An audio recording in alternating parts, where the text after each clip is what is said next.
What's up, everyone? Welcome back to the channel, and welcome to my review of WWE Clash at the Castle 2024. I'm filming this Monday morning, so I've had time to sit and think about this and reflect on it.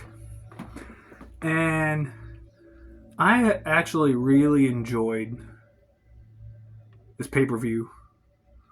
It's not the best pay-per-view of the year. It's possible it may even be the worst pay-per-view of the year, but overall I still kind of liked it.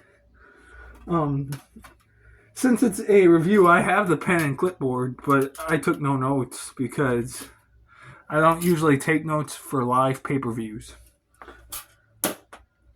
So I'm going based off of memory with this one. But without further ado, let's just get right into it. We opened the show with the I Quit match for the WWE title between Cody Rhodes and AJ Styles. This match was fun. I do think that their match at Backlash was a little better. However, I still liked this one. I still enjoyed it. Some fun spots in the match. There was a botch at the beginning as Cody was making his entrance. For the nameplate to say who he was, they put up WWE Women's Tag Team Champions talent name. And I couldn't help but laugh. My cousin was over watching this with me, and when he saw that, he laughed as well. And I'm like, I feel bad for Cody for them accidentally putting that up there, but like, I'm sorry, I couldn't help but laugh. It was funny. But yeah, the match was fun. I liked it for the most part. There were some parts of it where I would have probably not done it, but overall, I mean, you had the handcuffs.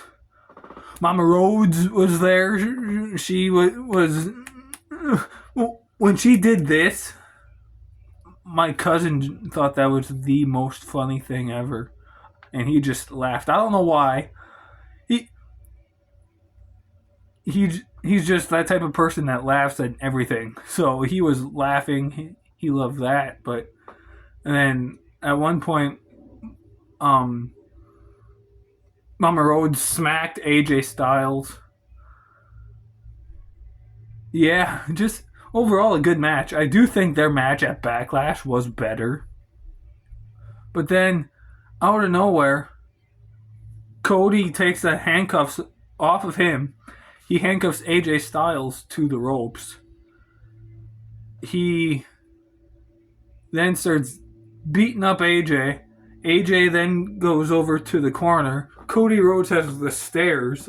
Like he's about to throw the stairs at AJ. And that's when AJ says, "I quit." And I thought that was kind of weird.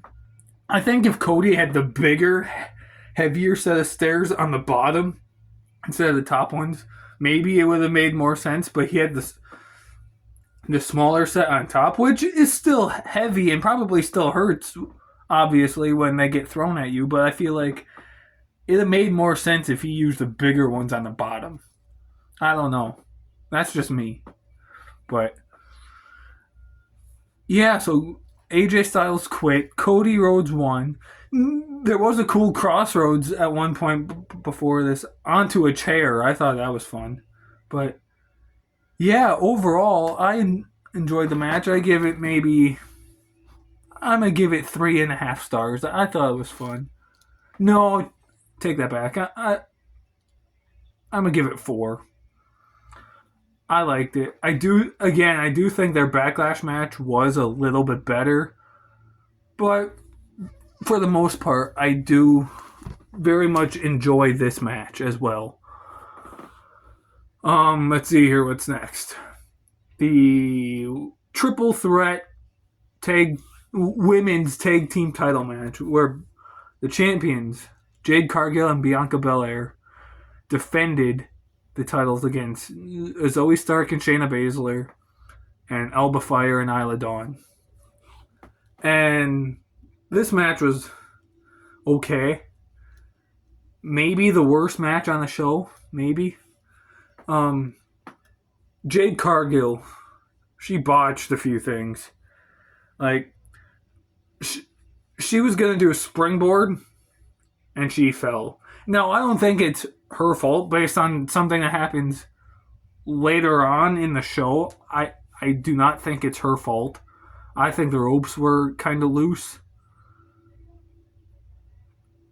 So I don't think it's her fault that she fell on a springboard. But that's not the only thing she botched. She botched a couple other things. But I'm not complaining. She's still green. She's only been wrestling for 6 months in WWE. Anyway, she was in AEW for like 3 years, I think. But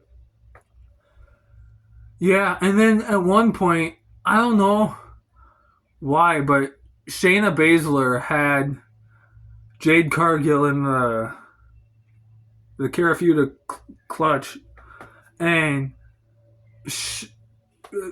Jade is actually tapping, and the ref doesn't see it.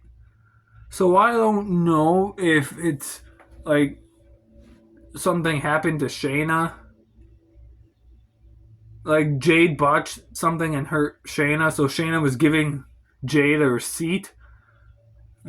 Receipt in wrestling terms means like you do something wrong and hurt me, I hurt you back, like payback type thing. So I don't know if it was a receipt and Shayna was actually choking Jade and Jade was tapping, giving her the sign like, hey, I get it, you can ease up now. Or if her tapping was actually part of the match, I have no idea. But that was happening. And then they did some stuff and whatnot. And then out of nowhere, Alba Fire and Isla Dawn pick up the victory by pinning. I think they pinned Shayna for the win. I predicted it. In fact, I predicted every match except for no. Okay, I didn't predict every match, but this match I predicted right. Alba Fire and Isla Dawn are the new women's tag team champions. I give the match 2 stars. Like it's fine. There was nothing super exciting about it. Nothing that bad about it either. Like it's fine. I do think part of the reason, and Triple H said in the post-show press conference that it wasn't the case at all, but I do believe a small part of the reason why Alba Fire and Isla Dawn won the titles is everything Alba Fire has gone through this past week with the loss of her mom and everything, and with them being back home in Scotland. And I do think that's got something to do with it, with the loss of Alba Fire's mom. But either way, I'm glad they won. I do like the two of them as a team, and so I'm glad they won. Yeah, I give the match 2 stars. And then we move on to the Intercontinental title match between Sami Zayn and Chad Gable. And I just know there's a certain way I look at my phone or have my head. You guys can't see my eyes because I have my tripod on my windowsill here and the window is behind. So if that happens, I apologize. But the window is here right behind my phone. But yeah, Sami Zayn versus Chad Gable for the Intercontinental title. And this match was fun. I wish Chad Gable would have won, But I liked the match. I liked what we got. Um,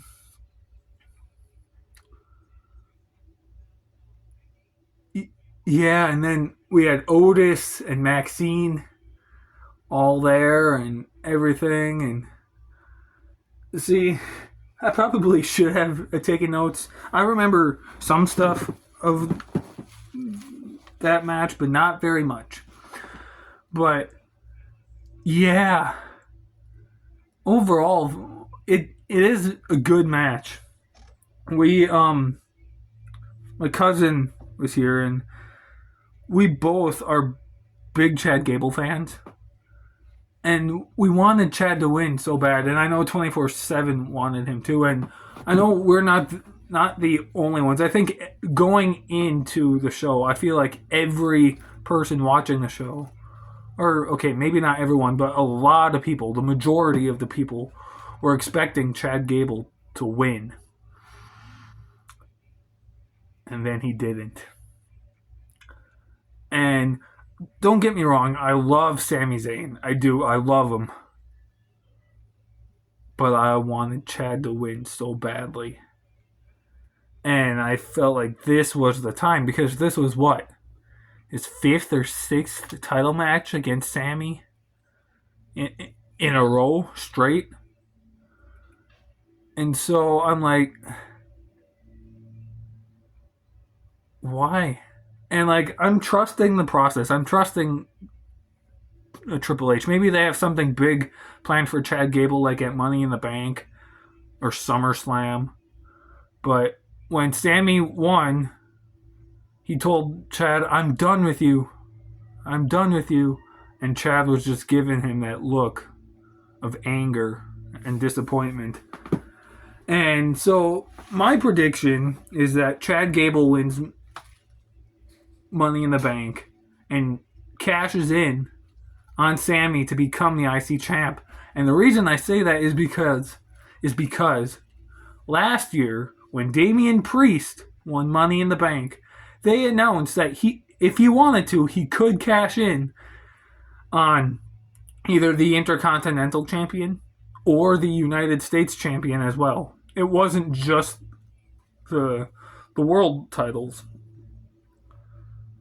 And so if the same rules apply here this year, that's why I think maybe Chad Gable wins Money in the Bank and cashes in on Sami to become the Intercontinental Champion. I could be wrong, but anyway, this match as a whole, though, I gave like 3 stars. Like, I enjoyed it quite a bit until the ending. I feel like if Chad won, I would have given it 4 stars, but the fact that he lost, and I'm disappointed by that, it knocked a whole star off of it. So I give it 3 stars. Still fun. The match as a whole I liked. Chad needed to win though.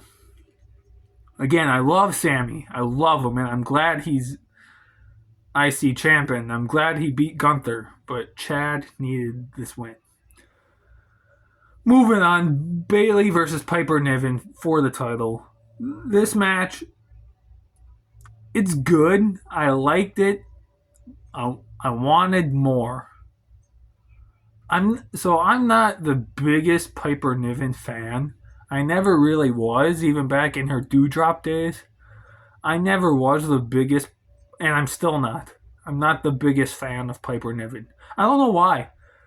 I love Chelsea Green. I think she's awesome, but something about Piper Niven, I just don't like her.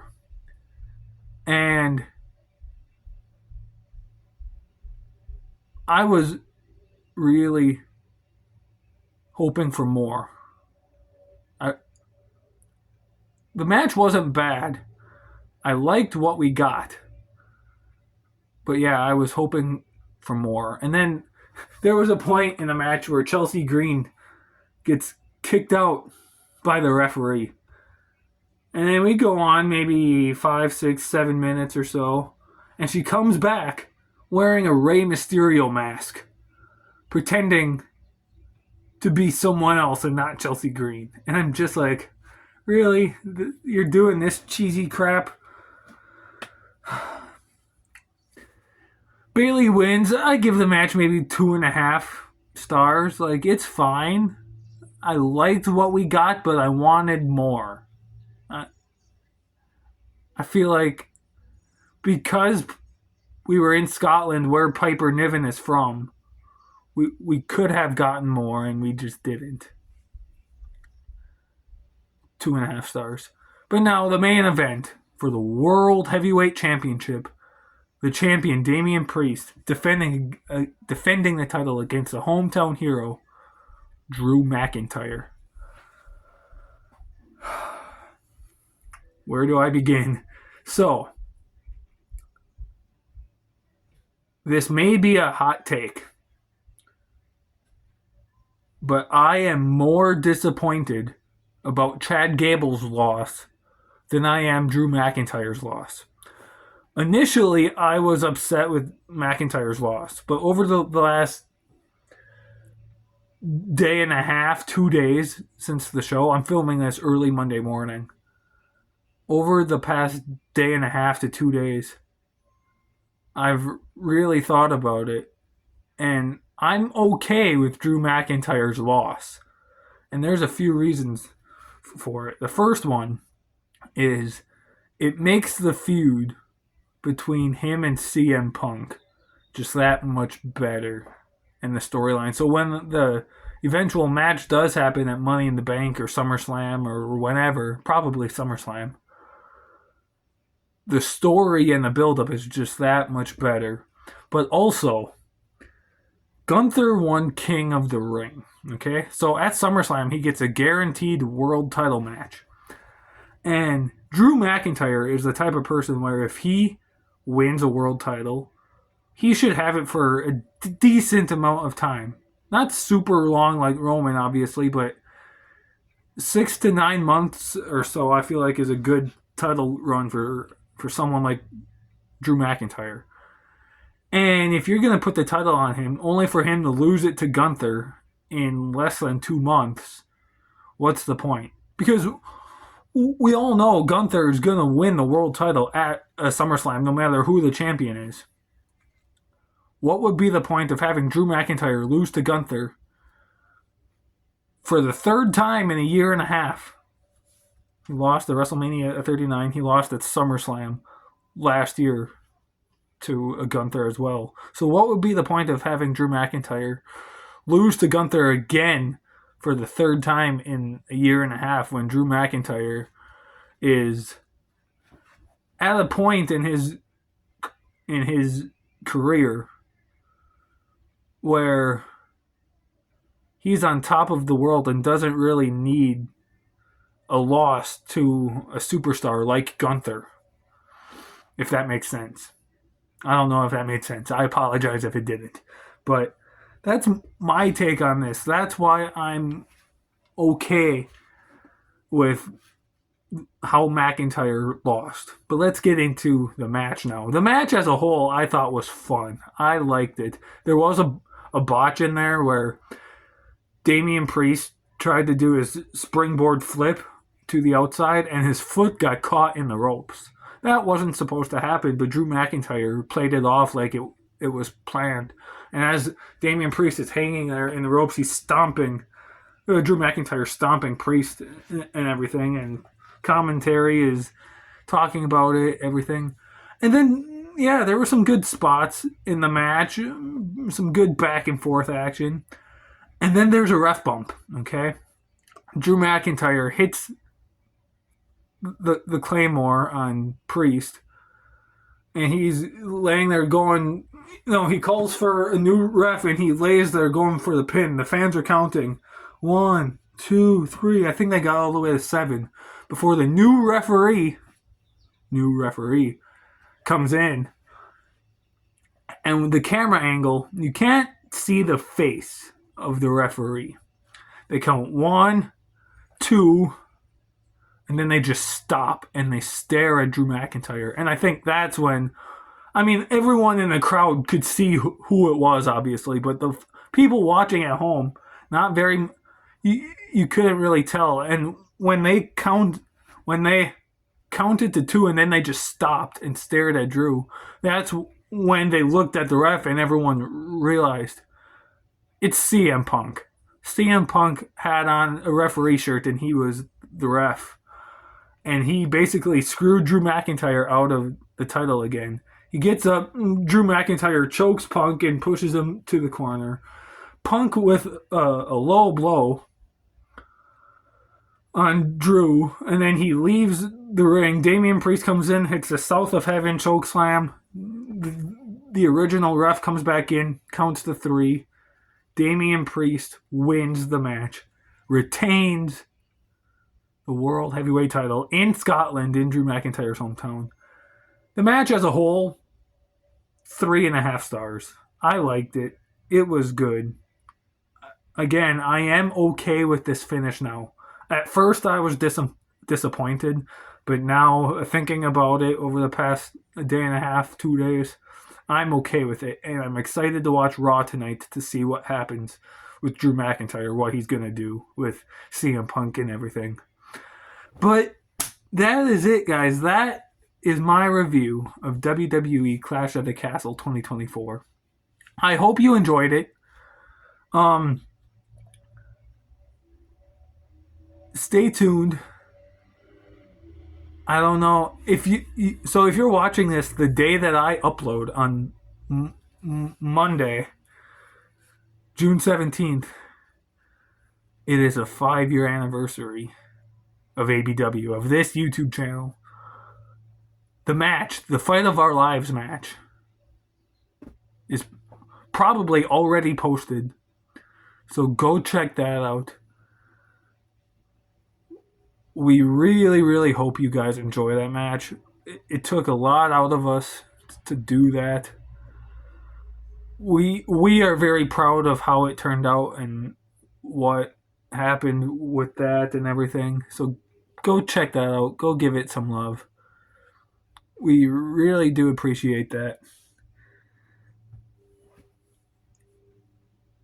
Next week on these reviews, 24/7 is back once again with the classic reviews, old school. He is coming at you guys with Night of Champions 2015. That's right, Seth Rollins versus Sting. Well, Seth does a double duty. He faces John Cena and Sting. So that's going to be fun, huh?